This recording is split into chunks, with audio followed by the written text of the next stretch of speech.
શું કડી ભારતીય જનતા પાર્ટીમાં જૂથવાદ છે? આ જૂથવાદના કારણે ગઈકાલે રાત્રે મોડા સમયે કડી ભારતીય જનતા પાર્ટીના ઉમેદવાર જાહેર થયા છે। આવા અનેક પ્રકારના સવાલોએ જોર પકડ્યું તો આ મામલે પૂર્વ નાયબ મુખ્યમંત્રી નીતિન પટેલનું એક નિવેદન સામે આવ્યું છે। વિગતવાર વાત કરવી છે। જે પ્રકારે કડી વિધાનસભાની બેઠક છે, આ બેઠકમાં કોંગ્રેસ, ભારતીય જનતા પાર્ટી, આમ આદમી પાર્ટી વચ્ચે જે ત્રિપાંખીયો જંગ છે તે અને ત્રણે ત્રણ ચાવડા ઉમેદવાર છે તેની જે પ્રકારે વાત કરીએ। કડી વિધાનસભાની બેઠક છે તો તેમાં કરશનભાઈ સોલંકી છે તે ચાલુ ધારાસભ્ય હતા અને તેમના સ્વાસ્થ્યના કારણે તેમનું દેહાંત થતાં આ બેઠક ખાલી પડી હતી। વર્ષ 2017 અને વર્ષ 2022માં કરશનભાઈ સોલંકી છે તે અહીંયા ભારતીય જનતા પાર્ટીના ઉમેદવાર તરીકે વિજયી બન્યા હતા।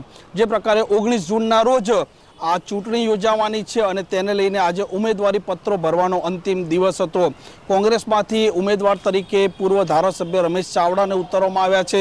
ભારતીય જનતા પાર્ટીમાંથી એક ચોંકાવનારું નામ સામે આવ્યું છે। જો કે ભારતીય જનતા પાર્ટી હર હંમેશ ચોંકાવે છે અને વડાપ્રધાન નરેન્દ્ર મોદી અને ગૃહમંત્રી છે અમિત શાહ તેમની એક આ પેટર્ન પણ માનવામાં આવે છે। કેમ કે વિજય રૂપાણીની જે સરકાર હતી આખી સરકાર મંત્રીઓના સાથે બદલી દેવામાં આવી છે અને ભારતીય જનતા પાર્ટીમાં હર હંમેશ કોઈક ને કોઈક નવા એક્સપેરિમેન્ટ પણ થતા હોય છે।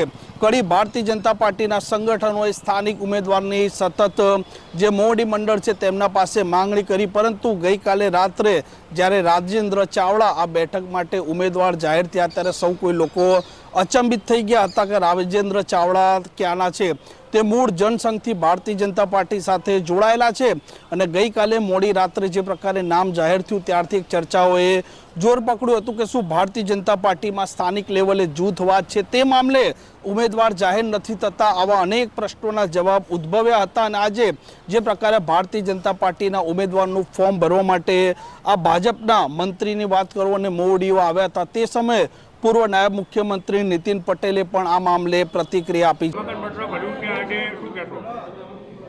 ભારતીય જનતા પક્ષના અમારા કડી વિધાનસભા સીટના ઉમેદવાર શ્રી રાજેન્દ્રભાઈ ચાવડાનું ઉમેદવારી પત્ર અત્રે કડીમાં પ્રાંત ઓફિસમાં ચૂંટણી અધિકારી સમક્ષ અમે બધાએ રજૂ કર્યું છે।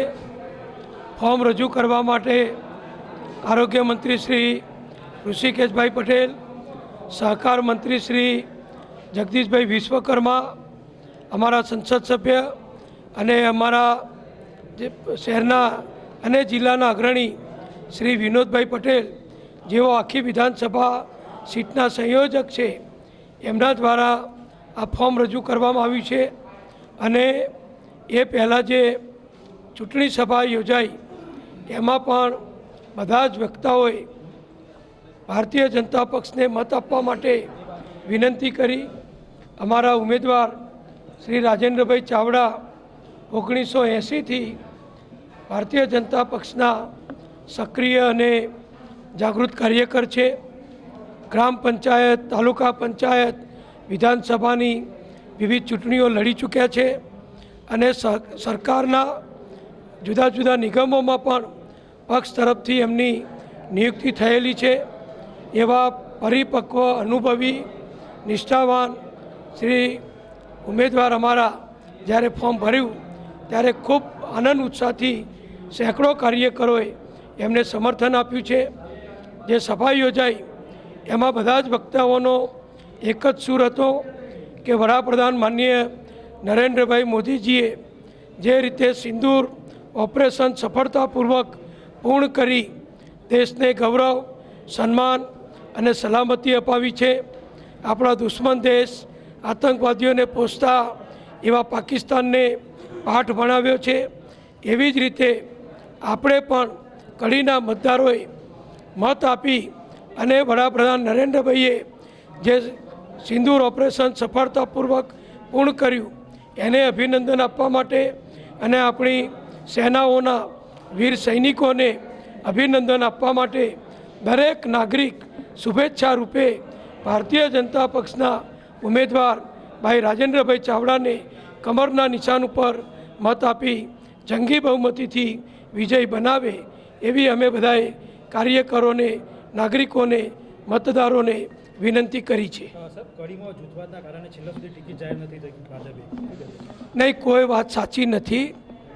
જે રાષ્ટ્રીય પાર્લામેન્ટરી બોર્ડ એમાં માનનીય વડાપ્રધાન શ્રી નરેન્દ્રભાઈ મોદીજી, અમારા રાષ્ટ્રીય અધ્યક્ષ શ્રી જેપી નડ્ડાજી, કેન્દ્રીય ગૃહમંત્રી શ્રી અમિતભાઈ શાહ અને આપણા પ્રદેશના અધ્યક્ષ માનનીય CR પાટીલ, આવા મહત્ત્વના નેતાઓ જ્યારે એ ચૂંટણી કમિટીમાં રાષ્ટ્રીય પાર્લામેન્ટરી બોર્ડમાં હોય એ બધા જ અનેકવિધ કામગીરીમાં જોડાયેલા હોય છે.